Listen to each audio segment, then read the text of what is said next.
अस्सलाम वालेकुम दोस्तों, मेरा नाम है कादम हुसैन और आप देख रहे हैं के किंग फेयर। दोस्तों, आपने गोल्ड यानी सोना तो ज़रूर देखा होगा। गोल्ड ज़मीन पर मौजूद सबसे कीमती धातुओं में से एक धातु है और कई लोग तो गोल्ड इतना पसंद करते हैं जो वो शौक में सोने के कपड़े, कुछ वर्क, चरी कारों और यहाँ तक के प्लेन भी ऑन करते हैं।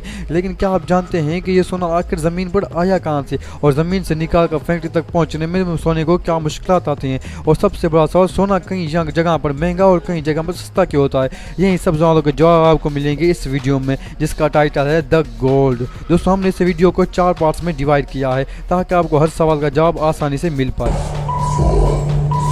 How gold create. दोस्तों, सबसे पहले बात करेंगे कि ज़मीन पर सोना बना किस तरह। आज से कई बिलियन से पहले जब हमारी ज़मीन बन रही थी, तब ज़मीन पर शाहाब साकिब और पत्थरों की बमबारी की वजह से ये धात ज़मीन पर आई। ये बमबारी 200 मिलियन सालों तक जारी रही और ज़मीन के बनने के दौरान पिघला हुआ लावा ज़मीन के मरकज़ के अंदर दस्ता गया, जिससे ज़मीन का कोर बना और बहुत सी धातें ज़मीन पर रह गए। दूसरी तरफ से आने वाली ये धातें बेहद ही कीमती, जिनमें गोल्ड भी शामिल था, जिनका कुल वजन और बहुत टन था। क्योंकि ये तमाम मेटल ज़मीन के कोर में पड़े हुए थे, इसलिए करोड़ों सालों तक ये इतना सारा गोल्ड इंसानों की पहुंच से दूर रहा। लेकिन पिछली सदी में इन धातुओं को खुसूसी गोल्ड को निकालने का अमल टेक्नोलॉजी के एडवांसमेंट के जरिए शुरू हुआ और इंसानों को इस तरह सारा गोल्ड मिला। लेकिन आज भी ये 50% से ज्यादा गोल्ड जमीन में दसा हुआ है।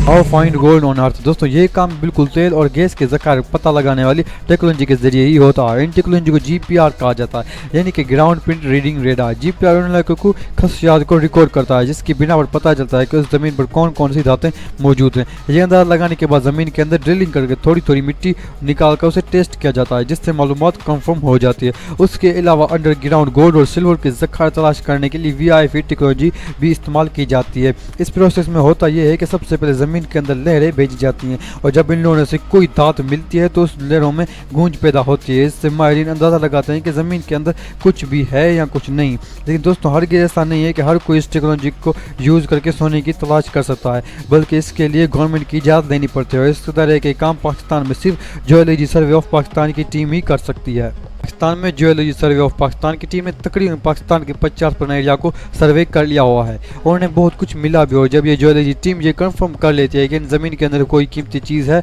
और फिर आता है तीसरा स्टेप,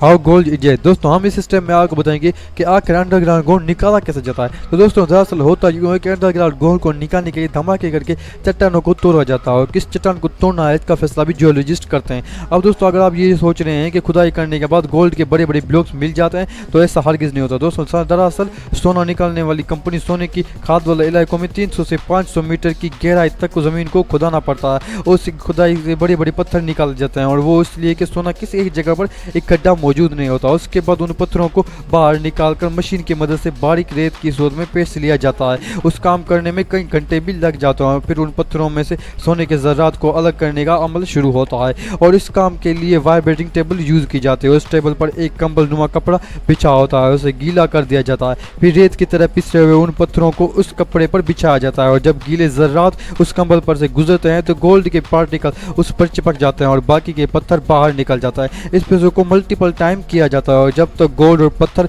बिल्कुल अलग ना हो जाएं।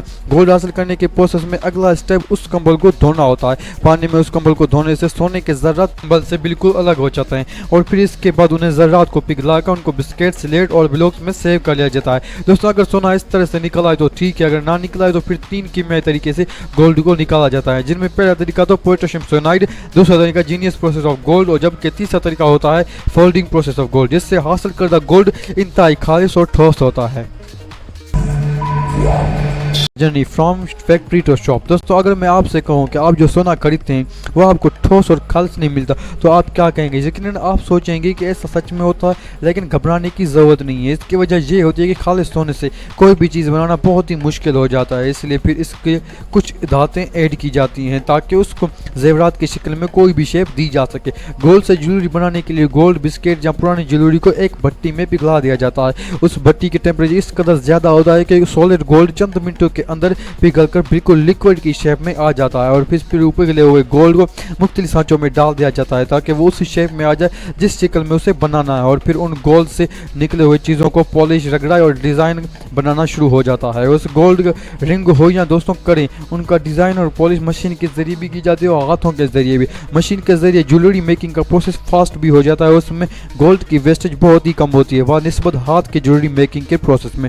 और जब ये काम हो जाता है तो फिर उन ज्वेलरी को उन फैक्ट्री में से मुख्तलिफ बॉक्स में पैक करके हिफाजत के साथ दुकानों पर सप्लाई कर दिया जाता है, जहाँ से लोग जिनके गोल्ड के रेट के मुताबिक वो गोल्ड खरीदते हैं। और ये सवाल कितना गोल्ड महंगा क्यों होता है, तो जान लीजिए दुनिया भर में यही असूल है कि जो भी धात जिस इलाके में जितनी मुश्किल और जितनी मिकदार में दस्तयाब होगी वो उतनी ही महंगी होगी। यही वजह है कि जिन ममालिक में सोना ज़्यादा निकलता है तो उस ममालिक में सोने के रेट दूसरे ममालिक की निस्बत कम होते हैं।